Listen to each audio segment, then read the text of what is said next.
Hey guys, how's it going? Getting ready tonight. Gonna have a pretty crazy weekend. Tonight is a group called Rabbit at the Moon, and I think it's the first time they've been back here in Denver in 8 years, longer than I've lived here. Last time I saw them, I think, was like 1996 or 97. So it's gonna be a pretty good night out. Gonna go out with a buddy of mine and do an after hours thing. So I thought that I would post here before I gear up for all that stuff and see if I could help you guys out a little bit. All right. So today we're going to tune your brain a little bit. Problem that most of you guys have when it comes to making music is you keep thinking that you need something new, something else. That new thing that is going to improve your mixing or improve your overall sound or all that type of stuff. So I want to basically kind of clear the slate and let you know that you've already got everything that you need right now, in 99% of you at least. If you've got your digital audio workstation, if you have a QWERTY keyboard, and if you have a mouse, that's pretty much all you need. Sure, I have some other equipment that I use and stuff, but I still work inside the box quite a bit. I have some great plugins, but I still use Ableton's internal plugins probably about 80% of the time. And why would I do that? Well, basically because it's just faster for me to work with something that's built in that I already know works pretty darn good. Are there things that sound a little bit better? Totally. But does it make a difference between whether you have an average song or a really great tune? Not much. Not really much. It's those things are more like subtleties that other producers might notice.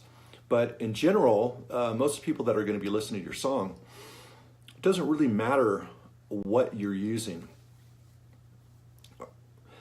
And the problem here is it really comes down to a creativity thing. Like, you guys feel that you'll be more creative if you have these new tools. And the problem is that most of the time that you get new tools, you use them for a little bit. You don't really learn them in depth at all. And then you're already after something else.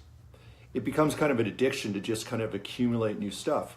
And the addiction is that your brain really doesn't want to create. So what you're trying to do is just find something that's fun to work with that you haven't worked with before. But that really has very little to do with songwriting, you know?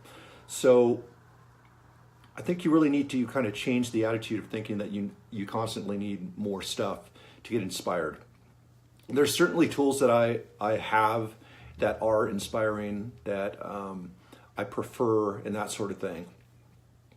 But the thing about that is you're not going to really know your own preferences until you start finishing loads of songs. So if you're not already finishing songs, I mean, it doesn't really matter what you're using because you don't even really know your own preferences and your own style and what tools are actually going to work best for that, right? So, I mean, here's the thing. There's no tool there's no silver bullet. There's no like, this tool solves everything for you and now you can like finish tons of music and everything goes super easy for you, right? That's really not the way it works.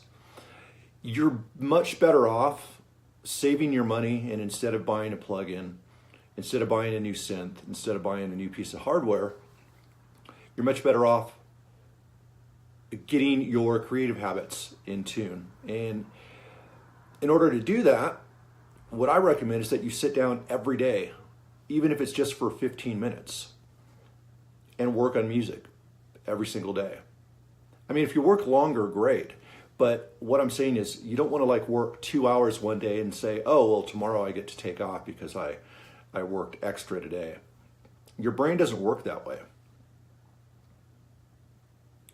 Your brain needs to have repetition. Then it starts to prepare itself. Then it starts learning from the things that it did yesterday. And you start accumulating more and more information as you go. And this information will become automatic to you. So, the first couple times you're going to run into some obstacles.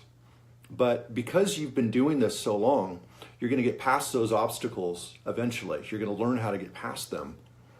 And then they're not going to be obstacles anymore. The things that made you want to just run away from the studio and just stop doing everything.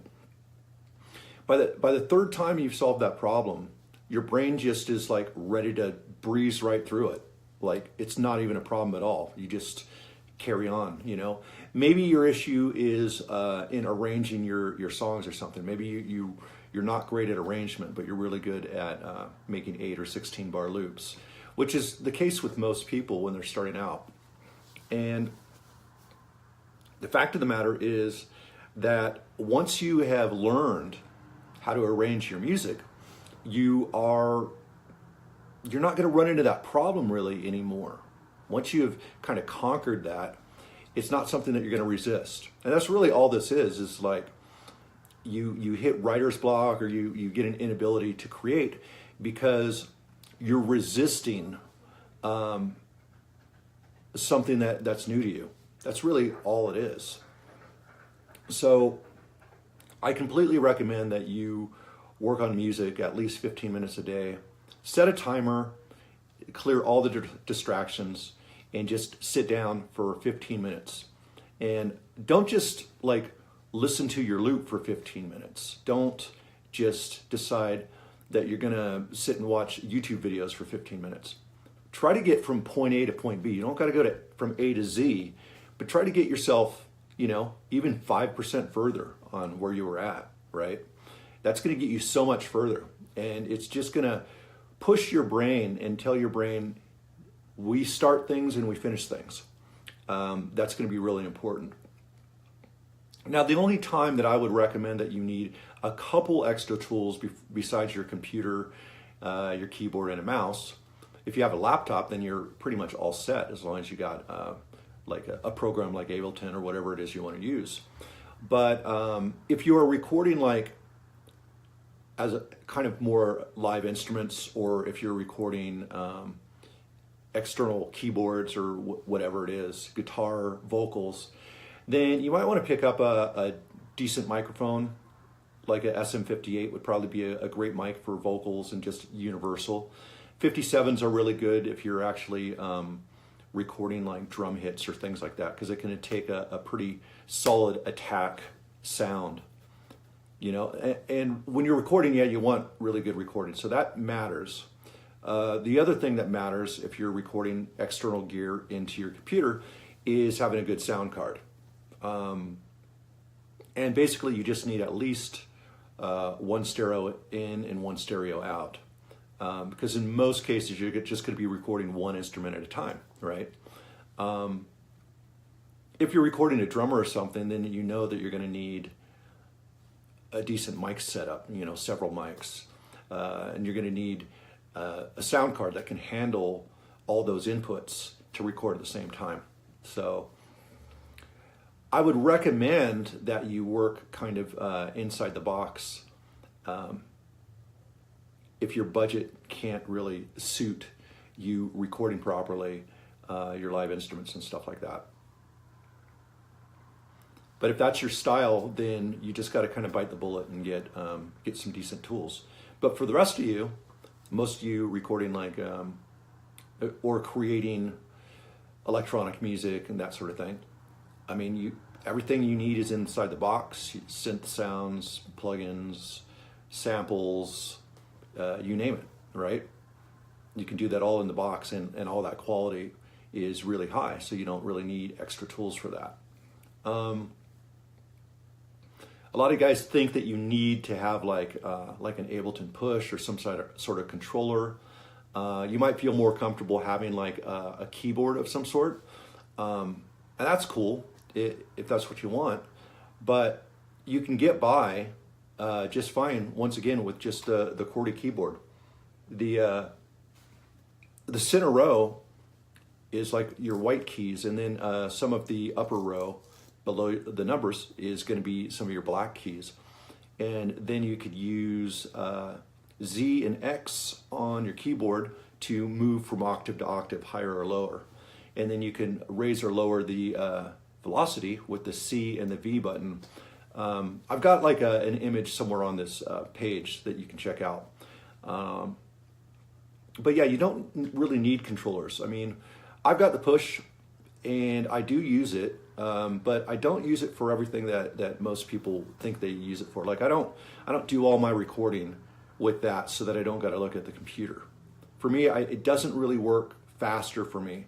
I think once they give the push the ability to work in the arrangement window, I think things will kind of change a little bit and shift a little bit, and you'll be able to be more productive. But really, the push is more like a creative tool. It records into the session window. Then from the session window, you got to figure out how you're going to lay your song out in the arrangement window. So I tend to call the session window a procrastination window, because it's just an extra step between you getting to the arrangement window and then finally mixing your song. So yeah, although, the thing that I like to use my push for is I kind of use it as a keyboard. I can create different chord settings and stuff, and then that finger pattern will work all across the instead of keys, it's just the pads. And I'll also use it to play my drum sounds, like if I got a drum rack set up. It just makes it a little easier. But I could still do all that in my QWERTY keyboard, and I used to do that all the time, and you can still finish songs. So it's not that it's completely necessary, it's just a little bit more convenient. What I used to do is try to get myself to be able to do everything in a controller, and it actually made things harder and made things take more time. But I just felt, I don't know, cooler that I was using this piece of equipment instead of a keyboard and mouse, until I realized that the real goal is finishing more songs more quickly, more efficiently, and decided that whatever the fastest tool is what I'm going to use, right? So once again, most of what you're going to do in music production is going to be cut, copy, paste, delete, duplicate. It's not really complicated stuff, and since that's mostly what you're doing, your controllers and all your other equipment are more like subtle things that you can do. Don't get me wrong, it's great if you want to automate certain things, but for me, with automation, I tend to draw my automation in, you know what I mean? Because I can get a little bit more accurate. I might use the push like if I'm doing something experimental, like I'm just kind of playing with sound design, and just what I'll do is I'll record myself playing for like an hour or whatever, and just twist knobs here and there or whatever. Sometimes I'll kind of use my controller to do that, just because I can access more knobs at the same time. But really, at the end of the day, I used to do pretty much the same thing with keyboard and mouse, and still got great results. And sometimes I just can't be bothered to really set up the push and everything. I like my equipment to be really easy, plug and play. Let's just go. I don't want to have to step back and set something up in order to make it work and have the illusion that it's being more convenient, when it's really not. You get a new piece of equipment and you're spending all this time trying to get everything organized in it in order for you to be able to actually get some work done. I'd prefer just to get some work done, So, I mean, this whole post, this video, whatever, is really just all about the idea that you don't need more than you already have. And you won't really know what you need. You won't really know what you want until you've finished enough songs to really understand your style, and kind of figure out what other people might be using to get a certain result. Other than that, keep it simple, and work on your habit of making music instead of trying to overthink what sort of tools you're supposed to be using. Because at the end of the day, all the tools, built into most DAWs are going to be plenty good enough to get the results that you want, pretty quickly. Once again, everything else is really subtleties. And don't get me wrong, as a producer, I like to listen to songs that have those subtleties. But those subtleties kind of come, and you know how to use them better when you've actually written a lot of songs. Otherwise, those subtleties, you're not really going to be using those subtle tools correctly, in my opinion, or misusing them for something experimental. Let's see here. What else do I have to say for you guys? I think that's really all that I wanted to say. I would say just if you are considering getting new equipment, buy one thing at a time and learn it in depth. And make sure you're putting it to use, right? Don't buy a piece of equipment that you just want to play with and then you realize that you're not even going to use it. For example, I love like drum machines and some of the different things that Roland's been putting out, but I'm not going to buy it because I know at the end of the day, having a piece of equipment that I've got to plug in physically and record, and there might be a little extra digital noise going on,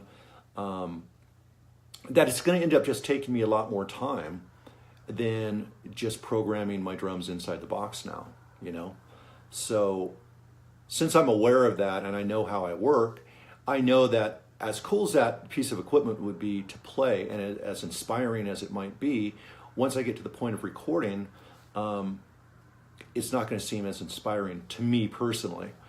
For you, that might be something that you're all set up and wanting to do.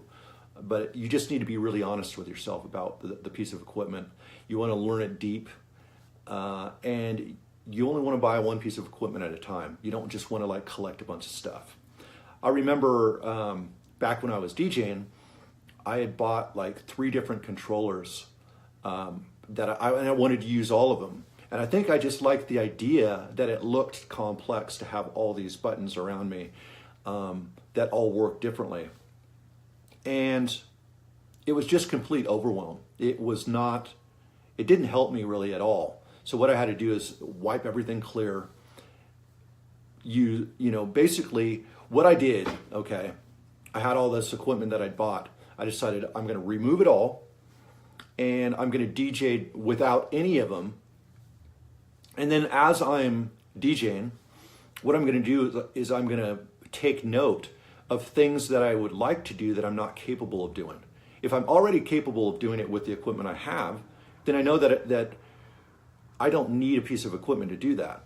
So only when I find some extra thing that I would like to do, I got to go, I'd really like to do this in my set and I can't do it right now. What's the best way to do that? And then by taking those notes, I just add that piece of equipment that will do these couple things. Instead of my original approach, which was buy a bunch of equipment that I think is cool and try to figure out things to make it do.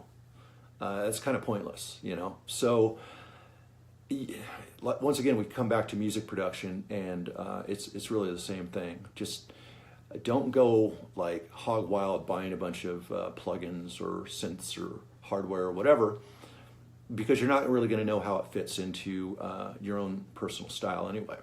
So anyway, that's what I got for you guys today. I hope that you guys are inspired to at least start sitting down at least 15 minutes every day and moving yourself forward. And once again, try to make that 15 minutes actual work in your song. Not learning, not reading, not studying up on things, not going into forums, actually working in your DAW. And if you get stuck, then set another timer for 10 minutes. Use Google, try to find the answer. Once that alarm goes off, you're back into your DAW and you're working through whatever the problem is. It'll just keep you from a lot of distractions.